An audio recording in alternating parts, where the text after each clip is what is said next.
Go ahead. Okay. My name's Pollock, and essentially, just to let you know who I am, let me start with my age. I'm 51 years old, and I've worked internationally in China, Europe, and elsewhere. And I'll give you exactly who I worked for at the time. Was Toys R Us International. And I was actually managing some of the telecommunications, some of the network infrastructure and computerization of that corporation. And that was sort of my training ground. That's where I got a lot of my experience. I mean, I have a degree in accounting, background in economics, and subsequent or after Toys R Us, I wound up working in a Wall Street technology company that had 250 clients on the New York Stock Exchange. And we were actually providing most of the telecommunications and most of the private computer infrastructure, the trading infrastructure for all these Wall Street firms. And I was a vice president of that corporation called NYFIX. And in 2001, I basically wanted to find out what was happening with 9/11, because that was something which affected me personally. One of my clients was Cantor Fitzgerald. All those people were killed in 9/11. And so the other companies, including Merrill Lynch and all the major brokerage firms. Now, there's something on Wall Street, which is a issue now called high-frequency trading. Does anyone know what that is? Did I just see any hands go up on high-frequency trading? HFC? HFT, yeah, high-frequency trading. HFT, right.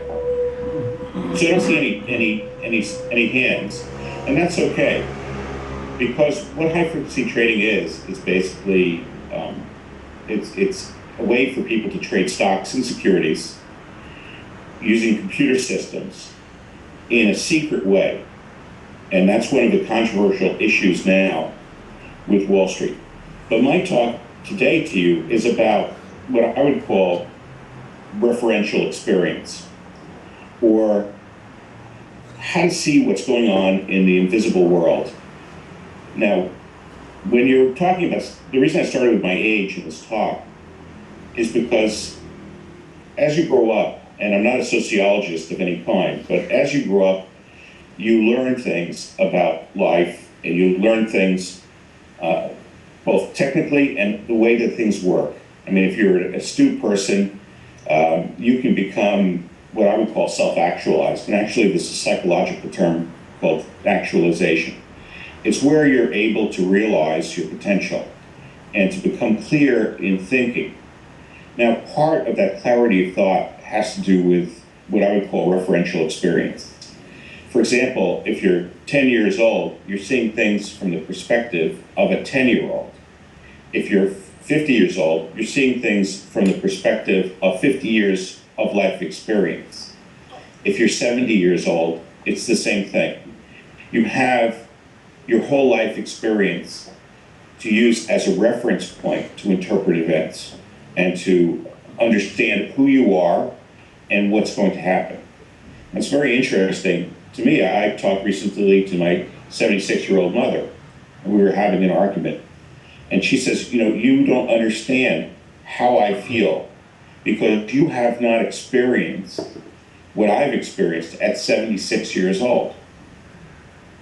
And I said to her, yes, that's true. I can empathize with you. I don't understand what it's like to be 76 years old. I don't know what it's like to be losing the ability to use parts of your body. I don't know what it's like to have other people, younger people, start making decisions for you since you've lived an independent life. So this shortfall, and this is my point, this shortfall between my experience and her experience is a question of empathy. And empathy is what will allow you to see what's important, I think, in the future. To be empathetic to something that is outside your life experience.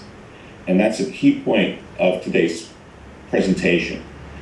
I used to quote with Ethan, which is from Shakespeare. It talks about the certainty that we're all going to be dying. We're going to go to an undiscovered country. So in effect, all of us are heading off in a direction which is no. It's an undiscovered direction to us personally, but the direction where we're going is known. And I don't want to be fatalistic about it, but it's true.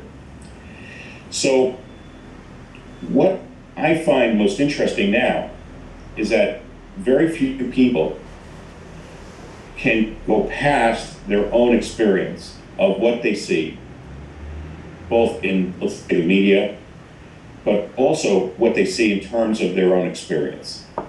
Now, many people don't go to college, many people don't go to university, and they might be limited in their ability to think. Many people don't travel internationally. They might be limited to the perceptions of their country.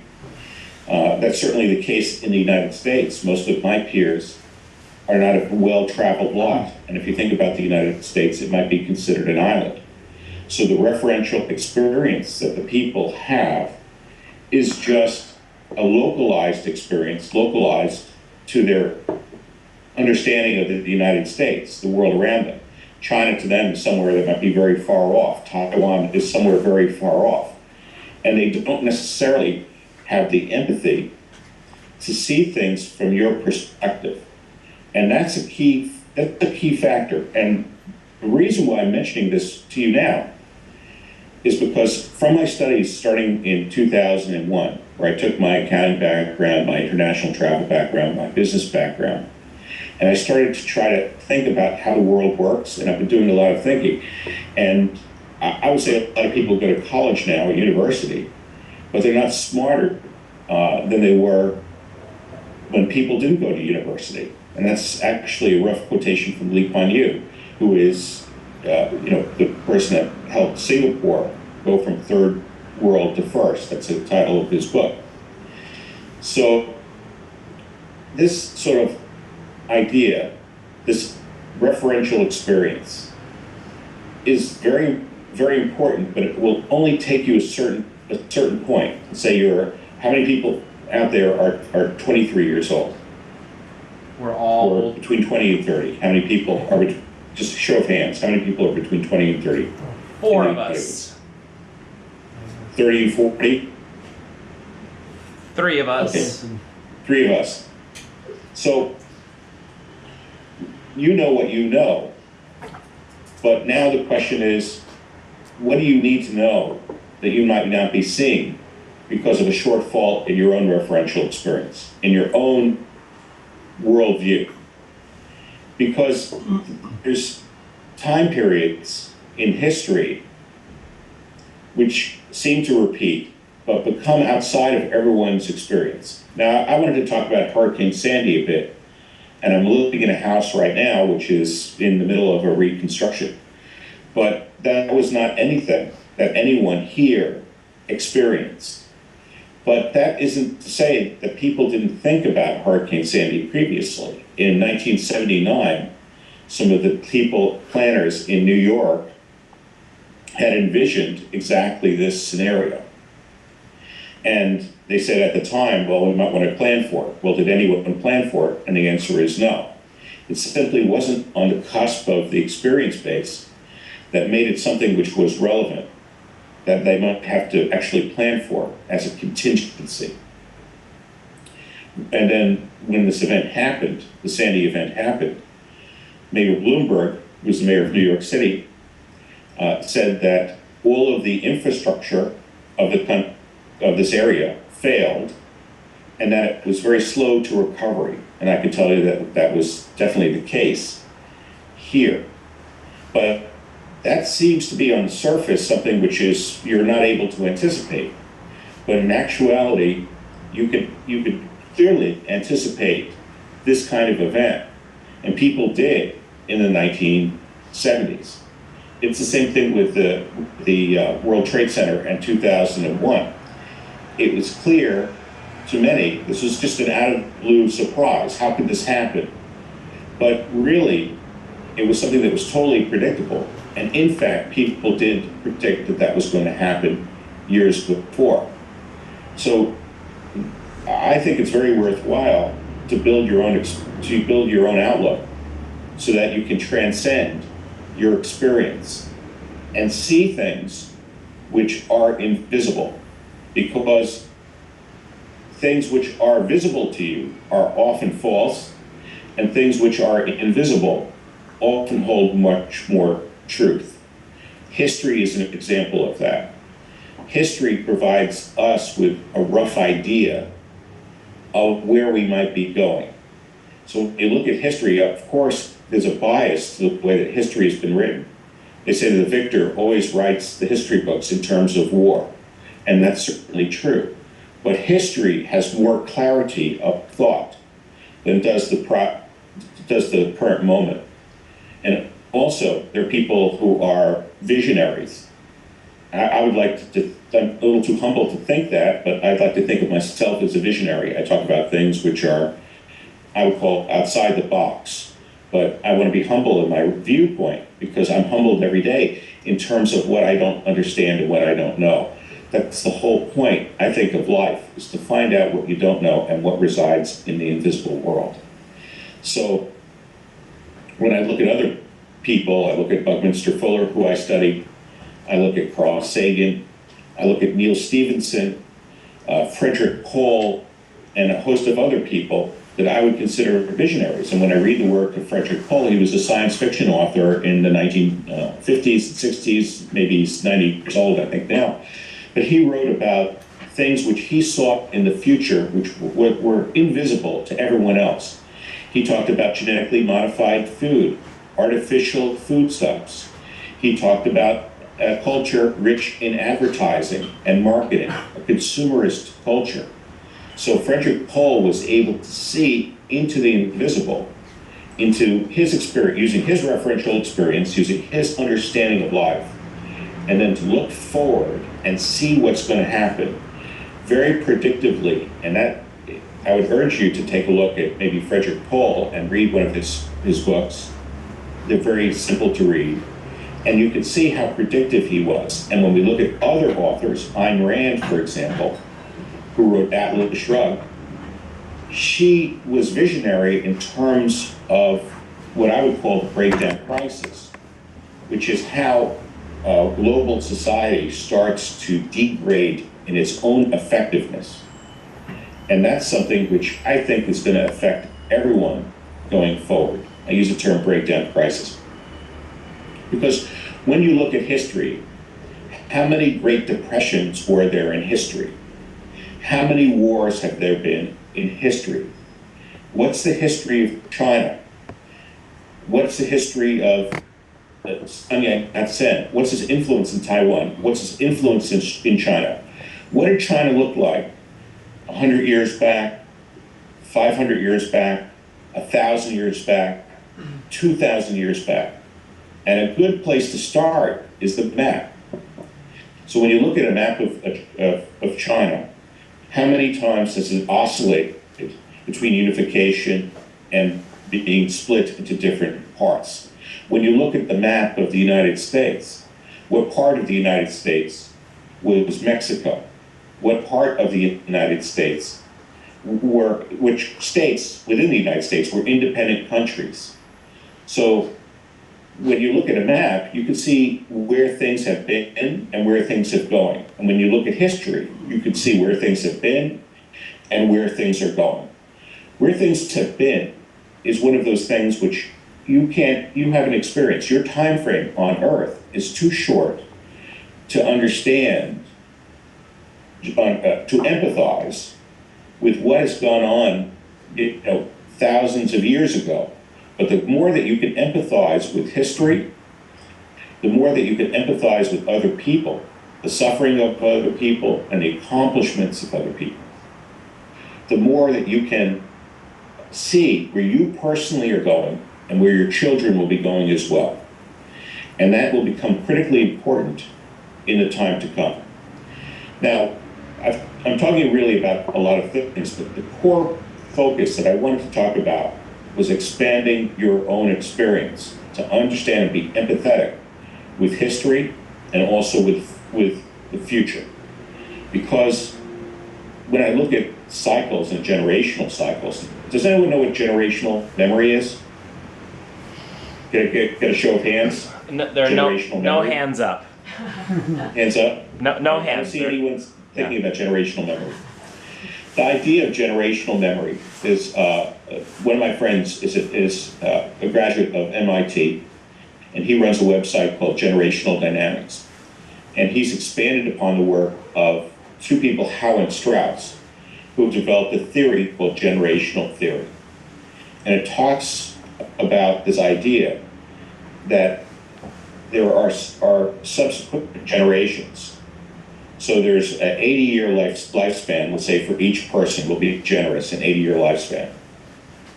Now, if you think about an 80-year lifespan, you could divide that into 4, and you have 4 different generations living at any one time. So the referential experience of each generation is different. For example, when I was working for American Brands, the first job I worked for, I worked with a lot of people who fought World War II. Fought in World War II. They fought in the Pacific Theater, they fought in Japan, they fought in Europe. So what they had understood was the experience of devastating war that occurred during World War II. That experience is totally lost today on people in America and probably people elsewhere. People that I used to speak to understood what the Great Depression was about. That was their generational experience. And every 80 years or so, that their experience of human beings is lost, and then it's recaptured. If you have a teenager, you understand exactly what I'm saying to you, because you're going to try to tell the teenager what to do, and the teenager will say, "No, I know better than you." And the teenager has to make his own mistakes. Now, the teenager can't reference your own experience. They don't understand. You've already lived through the pain of life, and you might be a little bit wiser in terms of your own experience. The teenager says, "No, I'm right, and this is what I think should be, and I'm going to do what I want to do." So they're not leveraging your generational experience. They're not leveraging your life experience in their own decision making. But we too, you and I, being older, are also guilty of the sin, because we only tend to consider as human beings what we personally experience, just like the teenager. But if we are really mature people, we're able to be empathetic to what happened to other people. And I would urge you to go and find the oldest people that you can and ask them about their own life experience, and go as far back as you can. And I would urge you also to talk to people who have experienced war firsthand, because most likely we are going to be experiencing a time of economic crisis and a time of war in the near future. Now, the near history works on a very slow basis, but the near future could be 5 to 10 years, it could be a year. But I tell you this with absolute and total certainty. If you look at World War II, that's something which is totally outside the experience of you and I. You and I have never experienced that in our lives. But that is something which has occurred in history over and over again. And if we take the current year that we're in, let's say, why don't we reverse engineer it? Let's say 41. So 80 years plus 1941 is 2021. So that generational memory would mean that there would probably be a war around 2021. Now, World War II might have started perhaps in 1938. There might have been precursors to World War II in 1936.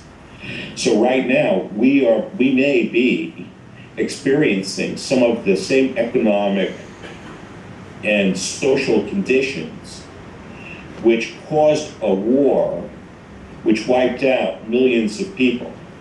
Now, I told you that my thinking about life started, well, I was always thinking about economics. I mean, I'm incredibly well versed in economics, but really 2001 for me was a big change in the way that I thought about the world. It's where I actually took the time and said that I've spent too much time doing and not enough time thinking. So to me, that was an event where people I worked with died, where there was chaos in New York City, and things were really very, very disruptive in terms of your referential experience. I mean, I expected America to be America. I expected to wake up every day, to go to work, to be safe going to work. Didn't expect a terrorist bombing. Didn't understand some of the things that were going on in the world. Was not particularly empathetic to anything except making a living. And all of a sudden, there's this big change. But this is a big change for the United States, but is it a real big change in terms of history? 3,000 people dying, how relevant is that really in the scheme of things when 17,000 people might have been dying in Russia during World War II per day? So we have an event where people are just spinning, even today, to this day, people are spinning about 9/11 in the United States. They're making up conspiracy theories. Of course, there is uncertainty as to the cause of 9/11 because there was no truth or integrity in describing the cause. But so many years have passed that that's something which doesn't have clarity. Maybe 10 years from now, someone will write in history what happened and things will become more clear. But 9/11 to me right now is irrelevant as an issue. The reaction that the United States had to 9/11, that to me is what's really important. The build out of the security state, that's more important than 9/11. The build out of the continuance of a military for a country that really can't afford to fund it, that's something that's very interesting to me. We have this sort of thinking in the United States that is very one-dimensional.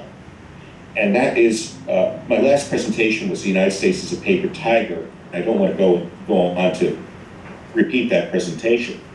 But there really is no great thinking in the United States on the part of the leadership or the part of the people.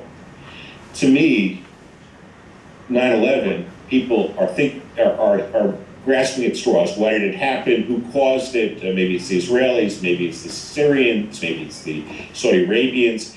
But the real impact of 9/11 was the changes to the laws which occurred in the United States, such as the National Defense Authorization Act, which invalidates some of the safeguards in the American Constitution, the safeguards to free speech, the safeguards that you have to something called habeas corpus, which is the right to have someone defend you in court if you're wrongly imprisoned.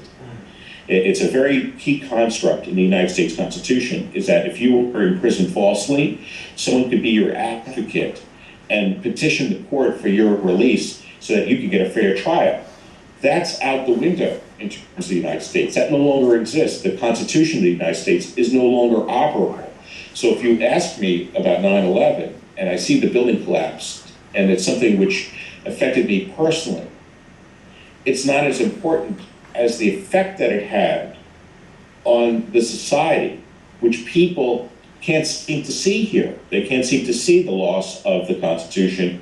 They can't seem to see the loss of civil rights. They don't understand why the country is in economic ruins, yet it's still supporting a military that is projecting power worldwide. That's not anything that people could consider in a conversation. They don't see it occurring in the news. And that's where I started from in this talk. I talked about referential experience. It's inconceivable to people in the United States, the land of the free, that you could actually lose your freedom. It's inconceivable, yet that's exactly what's happened. It's happened to the point where Americans are hard-pressed to expatriate themselves to Asia, let's say. If they see greener pastures in Asia, it would be physically impossible for them to, monetarily impossible for them to do that. They would face tax barriers, they would face all these barriers to exit it. So it's a question now in the United States of do you own the government or does the government own you? And the answer is that the government owns you, because in failure, and this is a global failure, in failure, laws are suspended, which has happened before in history. And in this failure, the truth is also avoided, and propaganda sort of takes hold. And this propaganda is a great distraction to the real events on the ground. And there's many real events on the ground, and because the United States is a global player, we see weakness of the United States being expressed worldwide. We see that weakness in the, quote, Arab Spring, which is not about people in the Middle East seeking freedom. It's about people in the Middle East having an adverse effect because of US monetary policy and irresponsibility, causing them to have a shortage of food. And when you look at this non-core inflation, it's inflation, the price is going up of everything that you need to live.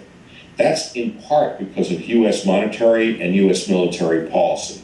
And that is pressuring people worldwide and causing them to lose the ability to have life support. And that's what's also happening. That's also happening in Europe to a certain extent, because we see instability in Greece, we see instability in the Eurozone, and we see a lot of people talking about all of these monetary problems that are going on worldwide, but it has nothing to do with money. It really has to do with these sort of long cycle changes, these generational changes, and a lack of empathy and understanding to the lessons of history as early as 80 years back. And I think what's going to happen, my original talk, I think, was going to be on Hurricane Sandy, and certainly I've deviated, and maybe I should talk about that a little bit going forward, because that's sort of interesting. But I think what we're seeing right now is a tremendous change in how the world works. And you're in Taiwan presently, is that correct? Yeah, Taiwan. Taiwan. My perception is that in China is that there's growing nationalism, in mainland China, that there's growing nationalism. And my friend at MIT realized that the new mainland China passport encompasses an area on the map which includes many independently sovereign territories. And in the United States, we had something called manifest destiny, where it was sort of the idea that the United States would go from the East Coast to the West Coast. Before the United States was a vast country, people had this idea that it was a right to conquer the land from the East Coast to the West Coast, even if that meant the annihilation of the indigenous people, even if that meant killing every Indian, even if that meant killing every buffalo, the food supply, the life support of every Indian in the United States. That was something which is manifest destiny. It was an entitlement on the part of the European settlers in the United States to dominate this continent in total. And if we see rising nationalism in China, then it's very likely, and we see the Chinese passport, mainland Chinese passport, encompassing areas such as the Senushu Islands, such as contested areas that are oil rich in the South China Sea, then we can expect that there is growing nationalism in China, and also this idea of manifest destiny. And that's something which could impact you personally in the same way that people were impacted in Stalingrad in World War II. It's something which is inconceivable that a neighboring country could launch a war, either directly or through proxy, that would redefine the whole region, that wouldn't be logical. And wars are not logical things. Wars come because of intense feelings of emotion. They come into place because of economic failure, and there's a global economic failure underway, and they come into place because of nationalism. And those factors are happening right now, not only with China, but also in places such as Turkey and a less capable player would be Iran. Turkey is a very capable international player going forward, and so is China, mainland China. And we can see growing nationalism in both areas, and that's going to affect people who are just want to live their lives innocently. That's the kind of thing which drives the loss of life to 17,000 people per day. Could you imagine waking up in your city and seeing 17,000 people dead, to see ruins around you, to see your whole life changed? So why don't I use that as a launch point, and I'll talk about a little bit about Hurricane Sandy.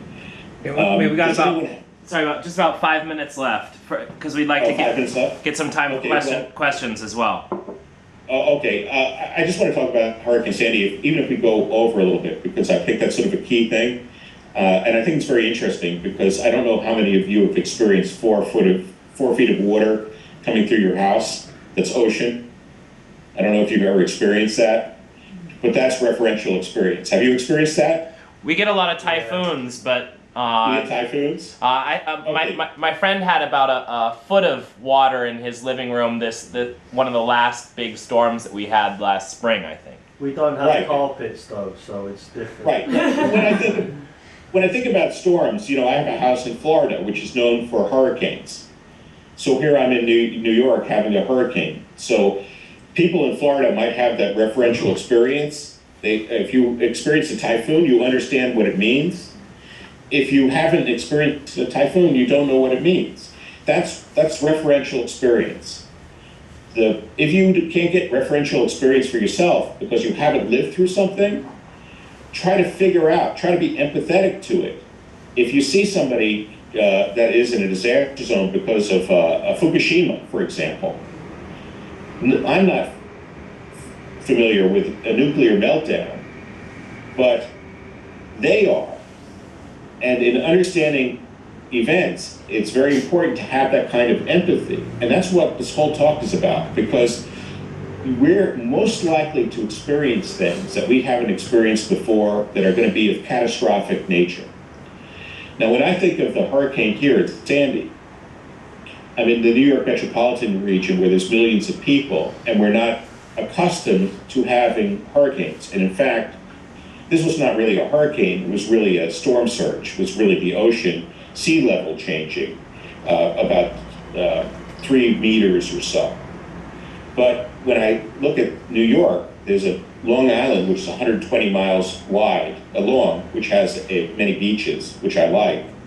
And there's New York City, and there's 3 million people that live in Long Island. And my experience, and I'll just leave it at that, since you're familiar with typhoons, my experience with this was that all the infrastructure of New York City failed. There were gas lines and shortages of gas. But if this was a real hurricane that was a magnitude category 1 or category 2, you would have 2 to 3 million starving people in New York City. 2 to 3 million people would be starving. And I know this for a fact, because in this Long Island area with 2 to 3 million people, if you look at a map, the only way that you could supply these 2 to 3 million people with fuel and with food is through New York City, through the densest part of New York City. So there's a stream of trucks that go actually through New York City every day to supply 2 to 3 million people. And we were only this close, a tiny bit close, from having starvation in New York City. And when I mention this to people, they look at me and say, that's impossible. It can't happen to me. It would never happen to me. But a week ago, they would have said the flood could never have happened to them. And that's what my talk really is about. That's the one takeaway that I want you to have, which is that what you might not envision as being obvious can have profound ramifications to your life, and will have profound ramifications to your life, because the world is no longer in a stable state. The stable state that the world has is mostly a construct of World War II, the US Empire, and the British Empire. And we see cracks in the pavement. We see cracks in the economic pavement in Europe and in the United States. We see cracks in Japan, literally with Fukushima, with tunnels collapsing, with this thing called integration, which is what my outline talked about, how things fit together, how goods move across the sea, how goods move from mainland of the United States through New York City to Long Island, how things work together, what you depend upon. And when the hurricane was great for me because I like to do things physically, but many of the people around me could not do things physically. They didn't know how to run gasoline generators, they didn't know how to turn on circuit breakers, they didn't know how to rip houses apart, they didn't know how to do things safely. And that's all this idea of referential experience. And whatever you can do, I would urge you to start to look at the history of World War II, to start to find people who are much older than you, that have experience outside your own basis, and tap them for information. And I think that's pretty much what I wanted to talk to you today about. Wonderful. Thank you, Warren.